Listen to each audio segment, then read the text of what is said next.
É hora de conectar as principais notícias do dia. A partir de agora, Jornal da Tarde. Girassol FM. Angola, boa tarde. Começa agora o seu jornal e estas são as principais notícias. O Tribunal de Comarca do Benfica condena a 25 anos de prisão jovem que assassinou 5 crianças na urbanização Jardim do Éden em maio do ano passado. Índia manifesta interesse em investir no setor do turismo na província do Namibe. Do desporto, o presidente do Bravos do Maquis promete equipa forte na próxima época. Fora de portas, polícia do Quênia usa gás lacrimogéneo para dispersar protestos para a renúncia do presidente William Ruto. Jornal da Tarde, edição de quarta-feira, 17 de julho de 2024. Garante a técnica o António Cariato. A edição e apresentação é de Simão João. Estamos a apresentar Jornal da Tarde, aqui na Girassol FM. 12h01. Sua segurança, sua saúde e serviços. Agora, notícias de sociedade. Mais uma vez, boa tarde. O Tribunal de Comarca de Belas, no Benfica, condenou esta terça-feira Daniel Torres Landa a uma pena de 25 anos de prisão por assassínio de 5 crianças cujos corpos foram encontrados com os pescoços cortados em maio de 2023, isto no bairro Sonho da Casa Própria, na urbanização Jardim do Éden, no distrito urbano do Camama, em Talatona. Daniel Torres Landa, de 23 anos, foi ainda condenado a indemnizar os familiares das vítimas no valor de 1,5 milhões de kwanzas cada. E continua preocupante a situação da exploração do trabalho infantil nas províncias do Kwanza Sul e Kwanza Cubango. A província de Cabinda destaca-se com um quadro reduzido resultante das políticas de proteção à criança. A Emília Pascoal tem mais dados.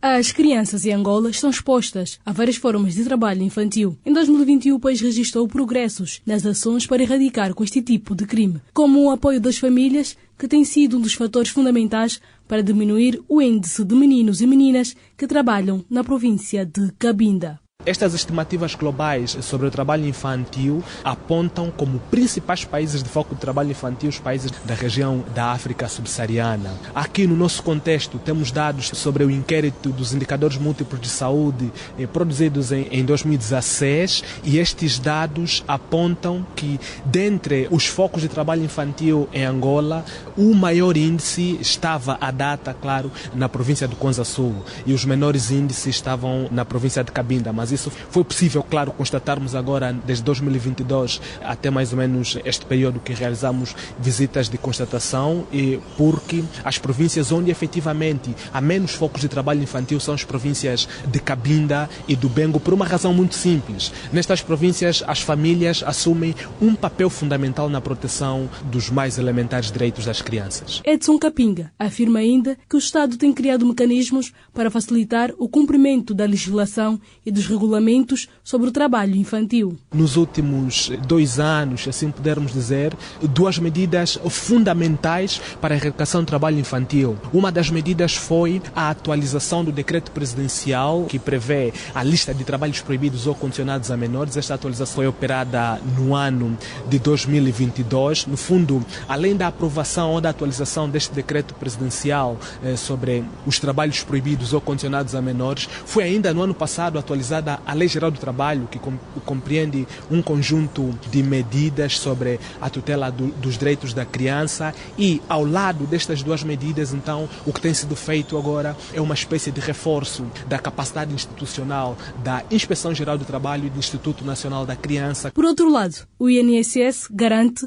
que os menores entre 14 e 18 anos podem ter apenas trabalhos leves. A nossa lei, a nossa legislação, concretamente a Lei Geral do Trabalho, proíbe qualquer forma de trabalho infantil. Todavia, a lei admite que os menores a partir dos 14 anos possam celebrar contrato de trabalho, mas é necessário que as entidades empregadoras assegurem que os trabalhos que serão desenvolvidos ou prestados por esses menores de 14 anos, como eu disse, sejam trabalhos leves, que não comprometam o seu desenvolvimento harmonioso, o seu desenvolvimento físico e o seu desenvolvimento social. Enquanto o trabalho infantil avança, o Estado aprovou um novo plano de ação nacional. A base é o registro de nascimento e justiça para a criança. Ouvimos o trabalho da Emília Pascoal, dando conta do cenário preocupante sobre a situação da exploração do trabalho infantil nas províncias do Kwanza Sul e Cuando Cubango. A província de Cabinda destaca-se com um quadro reduzido resultante das políticas de proteção à criança. Seu dinheiro, mercado financeiro, negócios. Agora, notícias da economia. O governo angolano reafirmou o compromisso em continuar a trabalhar para reduzir a forte dependência da importação de produtos que compõem a cadeia alimentar de Angola. A informação foi avançada pelo secretário de Estado para a Indústria, Carlos Rodrigues. Completa esta matéria a repórter Vinícia Mateus. O Programa de Desenvolvimento Industrial de Angola tem como meta atingir o crescimento da indústria transformadora do Produto Interno Bruto para mais de 9% até 2025. Em 2017, a indústria era responsável por 2,4% do PIB. Para alcançar a meta, o executivo angolano tem adotado várias políticas para diversificar a economia e aumentar a segurança alimentar no país. Um dos grandes objetivos do governo passa necessariamente por diversificarmos as nossas fontes de receita e, com isso, as nossas indústrias não podem estar viradas essencialmente para a importação. É importante nós fecharmos a cadeia de valor, ou seja, produzirmos localmente as matérias-primas e importarmos apenas de forma muito pontual. O secretário de Estado para a Indústria, Carlos Rodrigues, garantiu que o foco do executivo passa pela redução da dependência das importações. O setor, como fiz referência, tem estado a crescer, a dependência do exterior também tem estado a diminuir e, com base nas políticas que têm sido adotadas, existem oportunidades porque nós somos um país com características especiais. Nós temos água, nós temos terras, nós temos mão de obra jovem, como disse, que a taxa de crescimento da população anda à volta de 3% ao ano, que representa 1 milhão de habitantes por ano. Portanto, temos força de trabalho, temos todas as condições para desenvolvermos a nossa indústria. O Programa de Fomento da Produção da Indústria Transformadora faz parte do Plano de Desenvolvimento Nacional 2023-2027. São 4 eixos prioritários, com o objetivo de aumentar o número de indústrias no país e, com as fábricas, aumentam a oferta de emprego e produtos no mercado interno, além da amplitude da renda do trabalhador e, finalmente, o importante reforço do produto interno bruto. Obrigado, Vinícia Mateus. E a atualidade sobre o governo angolano, que reafirmou o compromisso em continuar a trabalhar para reduzir a forte dependência da importação de produtos que compõem a cadeia alimentar de Angola. A República da Índia manifestou interesse em atrair o investimento privado para alcançar ou alavancar o setor do turismo na província do Namibe. De acordo com o embaixador da Índia em Angola, Vidu Nair, o Namibe possui várias potencialidades, mas entende também que deve haver melhorias nos acessos aos locais turísticos. Criar mais acessos, criar outras facilidades como a canoagem e outras. É um local fantástico. Quem vê esse local não pensa noutra coisa senão procurar promover a atividade turística a nível da província. Vidu Nair, que procedia a uma visita de trabalho às terras da Velvitia Mirables, fez saber que o seu país vai agora trabalhar com a Embaixada de Angola em Nova Delhi para a facilitação do investimento por parte da classe empresarial. Com a Embaixada de Angola em Nova Delhi, isso pode ser feito. Tanto pode-se participar não apenas com o governo, mas também com agentes do setor privado que atuam no setor do turismo. Pode-se fazer isso sem problemas nenhum. Tradução das palavras do embaixador da Índia em Angola, Vido Nair, e o vice-governador do Namibe, Abel Capitango, disse que a província quer cada vez mais transformar os seus recursos em produtos turísticos e por isso está aberto para a cooperação. O Namibe é rico em recursos turísticos, mas há o nosso compromisso de transformarmos esses recursos em produtos turísticos para oferecermos a quem nos visita. É mais um domínio para a cooperação. A Índia mostrou-se disponível em cooperar conosco e vamos trabalhar. O objetivo é transformarmos essas potencialidades todas em produtos turísticos para os nossos turistas. Ouvíamos o vice-governador do Namibe, Abel Capitango, a propósito do interesse da Índia em investir no setor do turismo. Agora, política de Angola e do mundo.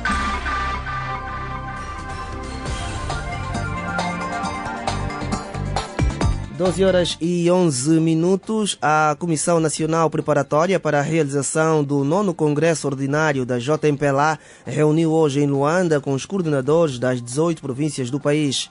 O primeiro secretário provincial da JMPLA, Crispiniano dos Santos, realçou que os principais assuntos que inquietam a juventude angolana vão merecer destaque durante a reunião. Esta reunião vai analisar os dados estatísticos sobre a eleição de quadros a nível das nossas estruturas de base, dos núcleos e comitês locais de jovens e preparar as candidaturas para as assembleias comunais e de distritos urbanos. Portanto, como sabem, a nossa organização trabalha não só para militantes do MPLA, como também trabalha para a juventude angolana no seu todo. Portanto, temos que selecionar bons jovens, jovens dinâmicos, jovens que conhecem a realidade do nosso país e que poderão lidar de forma positiva com os problemas, os anseios e as iniciativas da juventude angolana de Cabinda ao Cunene e na diáspora. Palavras do primeiro secretário provincial da JMPLA, Crispiniano dos Santos. A Comissão Nacional Preparatória para a realização do 9º Congresso Ordinário da JMPLA reuniu hoje em Luanda com os coordenadores das 18 províncias do país. O presidente da República, João Lourenço, manifestou sentimentos de pesar pela morte de 15 pessoas em um acidente de viação ocorrido no município do Cuito, província do Bié. O presidente refere que as autoridades competentes continuarão a prestar toda a atenção às vítimas do lamentável acidente de viação que enlutou numerosas famílias. O acidente, que causou também 30 feridos, ocorreu após o capotamento de um mototaxista próximo ao rio Cuito, na comuna do Cunge, que resultou na morte de uma criança. Enquanto as pessoas se dirigiam para prestar ajuda aos envolvidos, um caminhão desgovernado surgiu e acabou por atropelar várias pessoas. 6 morreram no local e as restantes no hospital Dr. Walter Strangway, onde se encontra o resto dos feridos.